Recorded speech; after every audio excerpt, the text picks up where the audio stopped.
আপনার ত্বক কি রুক্ষ, শুষ্ক অথবা বার্ধক্যের লক্ষণ দেখা দিচ্ছে? তাহলে দেখুন, শুধুমাত্র স্কিন কেয়ার প্রোডাক্টের উপর নির্ভর না করে খাদ্যাভ্যাসের প্রতি মনোযোগ দিলেই পার্থক্য তৈরি হতে পারে। গবেষণা থেকে জানা গেছে যে উদ্ভিদ ভিত্তিক খাবার ত্বকের স্বাস্থ্য ভালো রাখে এমন পুষ্টিতে ভরপুর। এই খাবারগুলোতে vitamin C, vitamin E, beta carotene, polyphenol এবং ফেনোলিক অ্যাসিডের মতো জৈব প্রক্রিয়ায় যৌগ রয়েছে। এই পুষ্টিগুলো অক্সিডেভিট ত্বক মোকাবিলা করতে, প্রদাহ কমাতে এবং ত্বকের গঠন এবং হাইড্রেশন উন্নত করতে সাহায্য করে। Academy of nutrition and dietetics জার্নালে প্রকাশিত 2022 সালের একটি গবেষণা পর্যালোচনা অনুসারে নির্দিষ্ট ফল, শাকসবজি, বাদাম, ডাল এবং পলিফেনল সমৃদ্ধ পানীয় বেশি গ্রহণ ত্বকের স্বাস্থ্যের উন্নতির সঙ্গে সম্পর্কিত। এর প্রতিটি খাবার ফাইটোকেমিক্যালের একটি অনন্য সংমিশ্রণ দেয়া যা তারুণ্য এবং সুস্থ ত্বক বজায় রাখতে অবদান রাখে। কমলা ভিটামিন সি এর একটি চমৎকার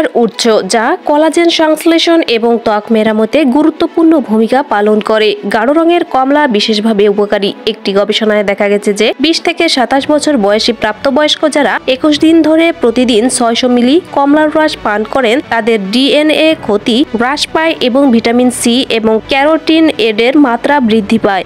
স্বাস্থ্য সম্পর্কিত যে কোনো তথ্য পেতে একটি লাইক দিন এবং অনুরোধ থাকবে চ্যানেলটি সাবস্ক্রাইব করে বেল আইকনে ক্লিক করুন এবং মতামত কমেন্টে জানান। আল্লাহ হাফেজ।